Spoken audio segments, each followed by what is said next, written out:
குறிப்பாக அறிவின் தந்தை கலைநேசன், தாயார் தேன்மொழி, பாட்டி வள்ளியம்மான் ஆகிய அனைவருக்கும் முதற்கண் எனது வணக்கத்தை தெரிவித்துக் கொள்கின்றேன். நான் ஒரு 5 நிமிடம் பேசுவேன்.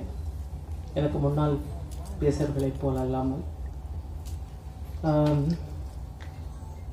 அறிவுக்கும் அவருடைய குடும்பத்துக்கும் உள்ள நெருக்கத்தை பற்றி நான் இப்போது பேசவில்லை. அவருடைய பாடல்களை பற்றி ஒரு சில குறிப்புகள் மிக முக்கியமானவை என்று நான் கருதுகிறேன். ஒரு முறை நான் கேவி குணசேகரன், அவரை உங்களுக்கு தெரிந்திருக்கும், அவர் இப்பொழுது உயிரோடு இல்லை, சிறந்த பாடகர். அவரை என்னுடைய ஊருக்கு அழைத்து சென்றேன். அப்பொழுது நான் ஒரு சிறந்த பாடகர் என்று எனது அம்மாவிடம் அறிமுகப்படுத்தினேன். எனது அம்மா மிக ஆசையாக எனக்காக ஒரு பாடல் அவரை பாட சொல்லு என்று கேட்டார்கள். அப்பொழுது அவர் எனக்கு பிடித்த ஆட்காட்டி பறவை என்ற ஒரு பாடலை பாடினார். பாடி முடித்ததும் எனது அம்மா, அவருடைய அண்ணி 2 பேரும் கட்டிப்பிடித்து ஒப்பாரி வைக்க ஆரம்பித்து விட்டார்கள். அவர்களை நிறுத்தவே முடியவில்லை. அந்த அளவுக்கு அவருடைய குரலில் வலிமை, உயிர் இருந்தது. அதை போலவே இப்பொழுது நான் உணர்கின்றேன்.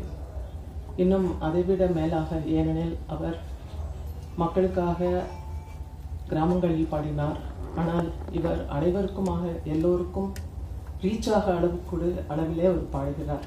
அது முக்கியம். அது மட்டுமல்ல, இவருடைய பாட்டுக்களை இவரை எழுதுகிறார், மெட்டமைக்கிறார், பாடுகிறார், நடிக்கிறார், இயக்குகிறார்.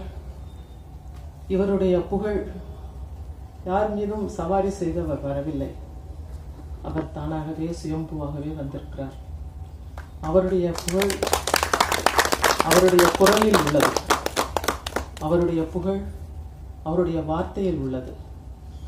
அவருடைய புகழ் அவருடைய உண்மை தன்மையில், போராடும் குணத்தில் உள்ளது. எத்தனை கவிஞர்கள் இவரை போல் பாட்டு எழுதி துணிச்சலாக வெளியிட முடியும் என்று தெரியவில்லை. அதுவும் ஒரு கமர்ஷியல் ஆல்பம் என்ற பொழுது எல்லா வகையான பாடல்களும் உள்ளன. ஆனாலும் அதிலே போராட்ட குணம் மேலோங்கி இருப்பதை நான் பார்க்கிறேன். ஒரு பாட்டு என்பது பல்வேறு உணர்ச்சிகளை தூண்டக்கூடியது. அதை வெறும் கலையாக பார்ப்பவர்கள் இருக்கலாம், அல்லது அது ஒரு என்டர்டெய்னிங் என்ற அளவிலே அதை பார்க்கலாம். சிலர் அதன் உள்ளார்ந்த கருத்துக்களை கூட நேசிக்கலாம். ஆனால் ஒரு பாடலை கேட்டு யாராவது செயல் வடிவம் பெற முடியுமா என்றால், இவர் பாடலை கேட்டு செயல் வடிவம் பெற முடியும் என்று நான் நினைக்கின்றேன்.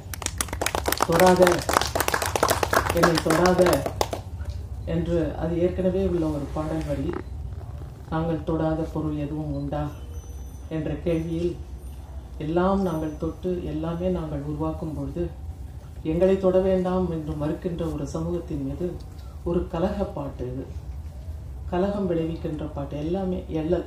அதே போல கலை என்று, இசையை பெரிய கலை, ஆன்மீகம் என்று சொல்பவர்களுக்கு ஆன்மீகம் பல வழிகளில் நாம் அடையலாம்.